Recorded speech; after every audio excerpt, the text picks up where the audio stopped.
আসসালামু আলাইকুম। আপনারা জানেন আমরা বাসায় দুইটা গররা বাচ্চা উড়াই।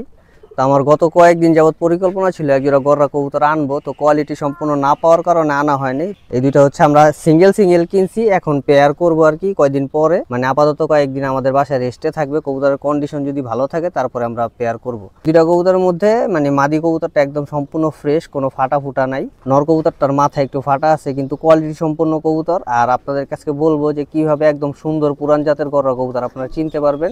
তো শুরুতে আমরা আপনাদেরকে আমাদের নর কবুতরটা একটু দেখাই। নর কবুতরটার মাথায় একটু ফাটা আছে, কিন্তু একটা জিনিস হচ্ছে যে যারা কবুতর চিনে তারা অবশ্যই এই জিনিসটা বুঝবেন যে গররা কবুতর আপনার কিছু বৈশিষ্ট্য আছে, যদি সব কিছু ওই জিনিসগুলো ঠিক থাকে তাহলে বাচ্চা কখনো ফাটা আসে না। আমরা জোড়া যখন দিব তখন ইনশাল্লাহ আপনারা দেখতে পারবেন ওদের কাছ থেকে আমরা কেমন বাচ্চা পাই। এই যে দেখেন ওর মাথায় হচ্ছে এই যে এতটুকু জায়গা ফাটা।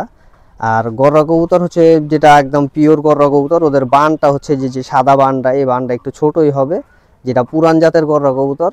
অনেক গররা আছে যে ফ্যাট ফুড দিয়ে তারপরে বের করে ফেন্সি কবুতর দিয়ে, কিন্তু আমাদের যেই বাংলাদেশি একদম র ব্রিডের গররা কবুতরটা ওর বানটা সবসময় ছোট হবে, যে এতটুকু হবে। আর এই পেটের এইখান থেকে আবার এই পর্যন্ত পুরো সাদা হবে। এটি হচ্ছে গররা কবুতরের বৈশিষ্ট্য। পাখার কথা যদি বলি, মানে ম্যাক্সিমাম কবুতর যেটা ভালো কবুতর সেই কবুতরটার পাখা 9টা থেকে 10টা সাদা থাকবে, এর বেশি সাদা থাকবে না। অনেক সময় 7টাও থাকে, তবে আমরা যেটাতে পারফেক্ট মনে করি 10টা সাদা থাকলে সেটা হচ্ছে একটা পারফেক্ট গররা কবুতর। আমাদের এই কবুতরটা হচ্ছে দুইটা পাশে 10টা পাখা সাদা আছে। আরেকটা জিনিস আপনার গররা কবুতর কেনার আগে লক্ষ্য করবেন, যে কোনো কবুতর আপনার এই দম যদি এখানে দমের নিচে যদি ফাটা থাকে ওই কবুতরের বাচ্চা ফাটা হবে। এটা অনেক সময় আর কি প্রমাণিত। অনেক মানুষের কাছে দেখবেন যখন এই দমগুলা কবুতরের ফাটা থাকবে, এই লেজগুলা যদি কালো থাকতো তাহলে বাচ্চা আর কি ফাটা আসার সম্ভাবনা সবচেয়ে বেশি থাকে। তাছাড়া হচ্ছে গররা কবুতরের পায়ের চারি এবং ঠোঁট সম্পূর্ণ সবসময় সাদা থাকতে হবে। এই জিনিসগুলো আপনারা লক্ষ্য করে তারপরে কিনবেন। আর এই কবুতরটার পাটা খুব সুন্দর, পুরান জাতের কবুতর হওয়ার কারণে এই কবুতরটার পাটা একদম বেগুনি কালারের। আমরা চোখটা যদি দেখাই, এটা একটা সাপ চোখের কবুতর। এই যে দেখেন ওর আর কি অনেক ভারী বয়সের কবুতর এটা, কিন্তু আশা আছে যে ওদের দিয়ে আমরা ডিম বাচ্চা করতে পারবো ইনশাল্লাহ। একটা কবুতর আরেকটা ভালো বৈশিষ্ট্য হচ্ছে যে পাখার গ্যাপগুলো দেখেন কত ঘন, কি সুন্দর চওড়া পাখার কবুতর। পরে এই নটটা হচ্ছে অনেক বড় সাইজের কবুতর, মোটামুটি আমার এক হাত সাইজ হয়ে গেছে। সবাই মাশাআল্লাহ অবশ্যই বলবেন। তো এখন হচ্ছে এই নটটা আমরা রাইখা দিই, ও অসুস্থ না, তাই আমরা যার কাছ থেকে আনছি উনি আর কি ওর ভ্যাকসিন তারপরে কৃমির কোর্স করানো আছে। তো এবার যদি মাদি কবুতরটা দেখাই, মাদি কবুতরটা অনেক সুন্দর কবুতর। গররার মধ্যে সবচেয়ে বেস্ট যদি বলি তাহলে এই মাদিটা বলতে পারেন। মাদিটা অনেক সুন্দর, আমার অনেক পছন্দ হয়েছে। মাদিটা হচ্ছে আপনার এই যে দেখেন মাদির কিন্তু মাথায় ফাটা নাই, আর ওর যে শেপ খুব সুন্দর, চোখের কালার, তারপরে একদম পিওরিটি সম্পূর্ণ এটার মধ্যে আছে। এই যে আমি বলছি যে এইখানে গররা কবুতরের বানটা খুবই ছোট হয়, আমাদের যেটা বাংলাদেশি গররা কবুতর হয়। তো এইটা হচ্ছে আপনার 2 4 6 8 10 11, এটা হচ্ছে 11টা সাদা। তো যাই হোক কবুতরটা আর কি অনেকটা পিওর। আমি চোখটা একটু দেখাই আপনাদের। এই যে দেখেন ওর মাথার কাটিংটা দেখেন কত সুন্দর কবুতরটা, মাশাল্লাহ।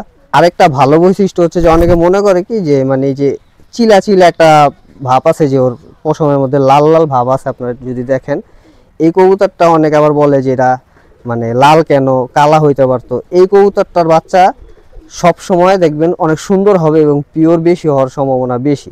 আর এই যে দেখেন এইখান থেকে এই পর্যন্ত পুরোটাই সাদা, এটারও নিচে দম কোনো ফাটা ফুটা নাই। অনেক সময় দেখবেন যে অনেক গররা কবুতরের এখান দিয়ে এই দমটা ফাটা থাকে, এই দম ফাটা যে কবুতরের থাকবে ওই কবুতরের বাচ্চা ফাটা হবে। এছাড়া আমরা আরো দুইটা মাদি সংগ্রহ করছি, মাদি দুইটা আপনাদেরকে দেখাই।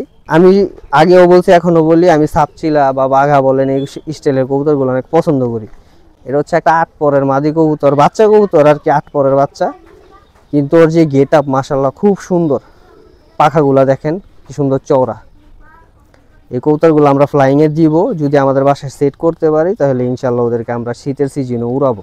আর আমি ইদানিং কিছু 7-8 পরের বাচ্চা সংগ্রহ করতেছি শীতে সেট করার জন্য। আমাদের যে বাচ্চা উড়াই আমরা ওই বাচ্চাগুলো আর কি এলোমেলো ভাবে করে, তখন যদি ওদের মধ্যে একটু বয়স্ক কবুতর দেওয়া যায় তাহলে থাকটা খুব সুন্দরভাবে আস্তে আস্তে মিলে যাবে, যেহেতু নতুনভাবে এখানে সেট করতেছি। কবুতর দেখাই, কবুতরটার চোখটা দেখেন মাশাল্লাহ, মানে এমনি সামনাসামনি ওর চোখে মনে হয় আগুন জ্বলতেছে। দেখেন কি সুন্দর চোখ, একটা মাদি কবুতর, একদম পাখা ঠাকা বাজু টাজু সব কালো। এটা বাঘা সাপচিলা বলে, আর অনেকে বাঘা বলে, অনেকে সাপচিলা বলে, যে যেটা বলে মজা পায়। তারপরে এইখানে আরেকটা মাদি আছে, এই মাদিটাও সুন্দর। আমরা ওই যে বলছিলাম না যে আমাদের একটা বাচ্চা আছে, যে বাচ্চাটা আমাদের বাসায় 20 দিন পরে ব্যাক চলে আসছিল, রোজার মধ্যে হারাইছে। আপনারা যারা আমার ভিডিও দেখেন তারা ওই বাচ্চাটা চিনে থাকবেন। আমরা ওই বাচ্চাটার জন্য জোড়া দেওয়ার জন্য এই মাদিটা আনছিলাম ওই বাচ্চাটার সাথে। এই মাদিটাও মাশাআল্লাহ খুব সুন্দর। এটা মল্টিং করতেছে, এই জন্য আমরা ওদেরকে পেয়ারিংয়ে দিই নাই। এটা একটা মাদি কবুতর, ওর মাথার সাইজ মোটামুটি ভালো, সাপচিলা কবুতর। এই যে দেখেন পাটা খুব সুন্দর, মল্টিং করতেছে। কবুতর দেখা মানে পাখা দেখা মজা পাবেন না। এখন এই যে 2-3টা লেজ আছে, বাকিগুলা পুরানো লেজ। এটা একটা বুড়া কবুতর, বাচ্চা না, আমরা ওদেরকেও পেয়ারিংয়ে দিব ইনশাল্লাহ।